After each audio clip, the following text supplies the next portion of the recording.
What's a gangster movie? What's a real gangster movie? I don't care where you are, what it is. If you turn on cable and Goodfellas is on, you just never turn it off. I got money for that fucking commercial, yo.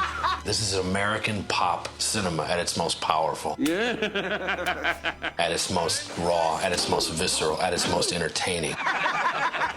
Because it was unsentimental and unflinching and punched you right in the mouth. And it was relentless. It is virtuosic filmmaking. It'll take the top of your skull off. Wow. You are in the hands of a master. Enjoy the ride.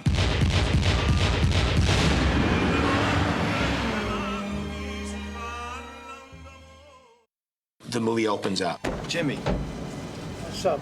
Did I hit something? They're in a car, you hear banging. They open up the thing and there's this bloody mess. Joe Pesci has the butcher knife and sticks it in the guy. And it knocks you back in your seat and you're like, the first time you see this movie, you're like, what the fuck is this movie about? As far back as I can remember, I always wanted to be a gangster.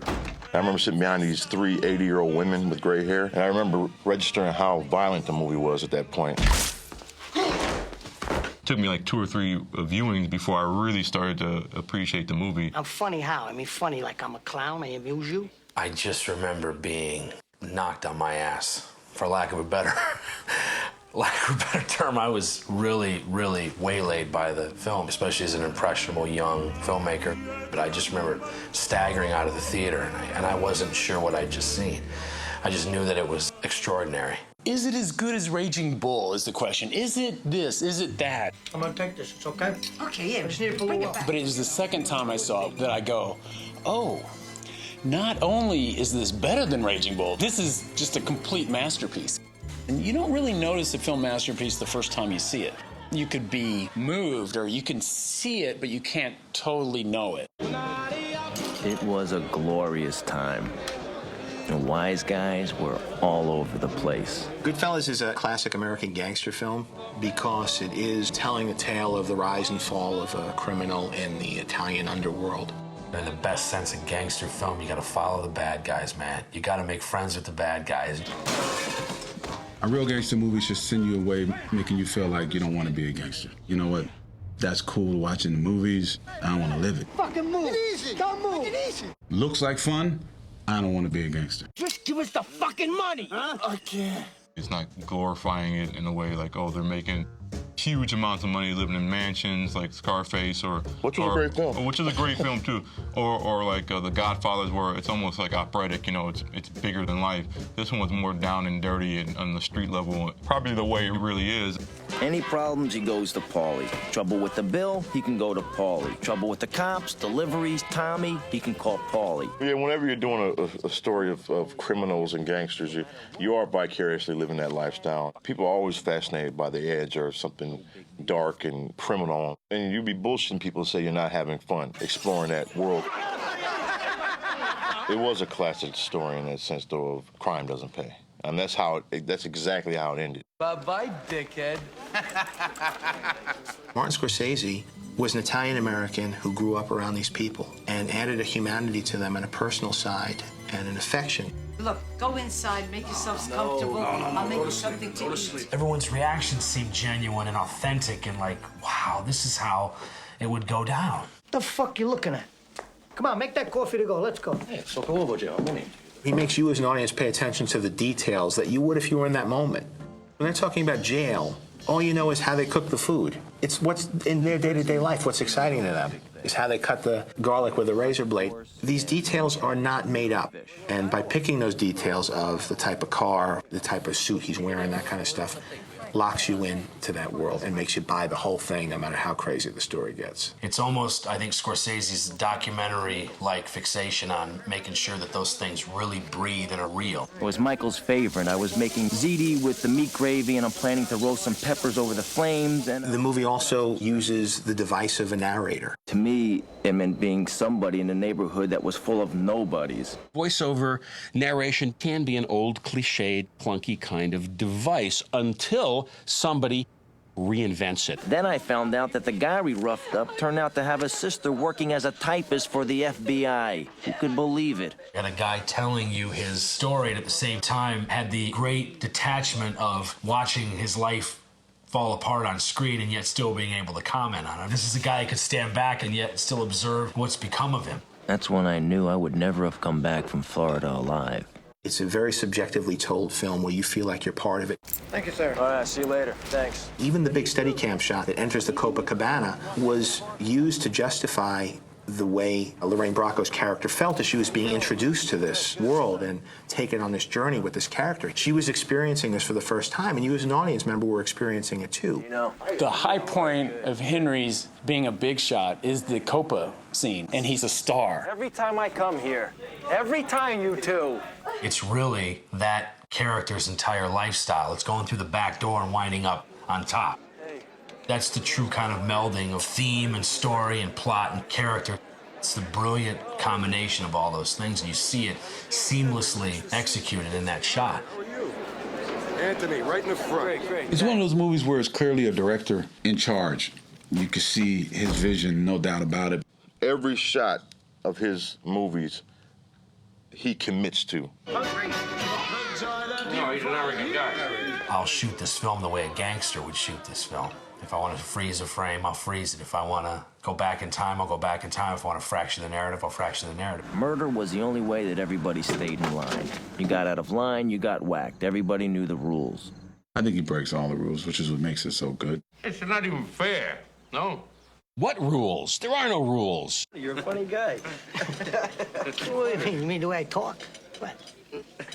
It's just, you know, you're just funny. If you look at something in film called continuity, which is characters' hands matching from one frame to the next, the continuity is so all over the place, but it doesn't matter. You're so riveted. Make the 5 on Cleveland. Look, I never had to pay the vigorous debt he demands. Am I something special? They were able to figure out, you know what, you don't need to see a guy drive from A to B. You could just get the point by just having the door closed here and an open here. And also you had the actors respond to the camera. We paid off cops, we paid off lawyers, we paid off judges. It becomes a cocaine movie, too. And it becomes a cocaine-paced movie. It becomes a paranoid movie. That third act is just paranoia, cocaine, and pasta sauce. I'm starring it. Listen, you know what to do? What does it feel like to be coked up and kind of losing it? And how does one convey that and portray that on screen? And I don't think you're ever going to see a better depiction at the end of that movie. I don't think I've ever been that high, but I've seen people that are, and their experience is not dissimilar. My sense about Scorsese is that he plans meticulously what goes into a shot, but then whatever happens within that, he'll allow to unfold in a real way. And he'll collaborate with the performers, and he'll cast the right people. You forget how good an actor De Niro is. You forget how amazing he really is in that film and how he just embodied Jimmy Conway just dead on the money. It's a prime example of how De Niro uses no words to outact somebody, you know. He can be in a scene and just like, you know, you can feel his presence and know what he's thinking and know what he's about to do and know everything about him without him talking that much. De Niro's eyes are his greatest weapon in his acting arsenal. You know what I'm talking about. Yeah. Ray Liotta, who was more unknown at the time, was the best person for that part. Now take me to jail. Even I don't think De Niro or any other actor in the movie could have that kind of awestruck enthusiasm. I'm the Oklahoma kid. You fucking barbie. Thanks, Yahoo, you motherfucker. Pesci's performance was the obvious great one. Those guys always steal the show, the flashy killer. It's a wing. The reaction for black audiences, Joe Pesci was the star. It wasn't Ray Liotta. It wasn't, De Niro. Joe Pesci was the star. What Paulie and the organization does is offer protection for people who can't go to the cops. Paul Sorvino doesn't say anything for half the movie. And he doesn't play it mean. You don't see him scowling. If there was something I could do, don't you think I would do it? You know me. I would like to help you out. Most people would lean into that performance. He plays it very relaxed. I'll straighten this thing out. I know just what to say to her. He plays so against what you think the thing would be. The actors aren't acting, with a capital A. They're behaving. They're acting real in that moment. And so you feel like you're watching some truth here. You can point to certain performances that look so effortless. Benny, what happened? Everything got straightened out? No, we had a problem. You think, my God, it just looks like they weren't even trying. And you know they were. That's it. What do you mean? He's gone. He's gone. He has a family of actors that he's known for a while, and he knows who they are and what part they'd be great for, and how to let them do their thing. Freeze! Don't you move, you motherfucker! I'll blow your brains out! Goodfellas has its own sort of approach to violence, not glorifying it, but showing it for what it really is and letting the violent act be horrible because it is. It's a messy scene. It's not neat, it's like really sloppy, and that cut of De Niro, his foot misses and he hits him one time, he misses again. It's like real violence. What's the world coming to? You're not safe in this film. Henry's not safe in this film. And anytime you can create that level of dread, it's just seamless. Oh, no. I've always admired the realism of the violence, that it seems kind of hard-earned, if that's the right word. It's like, it's not gratuitous. There's never a time someone's getting killed that ultimately you don't know why. I think it's easy to say Scorsese is by far the most influential filmmaker of the last 40 years. Both in the sheer joy of cinema, wanting to make films, that's what I felt from him. But then in the language of cinema, he sort of redefined pacing, editing, how you can push boundaries and stuff, all within narrative context. When we first did our first movie, Menace to Society, we were looking for a movie to mold it after while we were doing the script, and we went straight for Goodfellas. Every single Sunday during the entire shooting of Shawshank Redemption, I watched Goodfellas. Why? For the sheer inspiration that it provided me. You point him out for the members of the jury? As a young filmmaker, you see those movies and it gives you that shot in the arm to go, you know what? This is what I love. This is what gives me a heartbeat. I want to make movies like that. I'll do whatever I got to do that. If we wanted something, we just took it. If anyone complained twice, they got hit so bad, believe me, they never complained again. Goodfellas started that whole 90s sort of retro lounge culture. Certainly in Swingers, we borrow a lot from it. Not that we were making that movie, but that our characters thought they were living that movie. Goodfellas spawned The Sopranos. The mob can be quirky and funny and real and accessible. If you look at the main cast of Sopranos, about half those people you could see in Goodfellas. There's a lot of guys sort of there in the background that come to the forefront. Then you had Nicky Eyes. What's up, guy? 20 years from now, it's still going to be a classic. 20 years from now, people will still be talking about it. This is the finest kind of art. It just looks so effortless, doesn't it? It's like great literature. It's like a fantastic book you've read that always sticks with you. That's how I feel about that movie. Firenze stanotte sei bella in un manto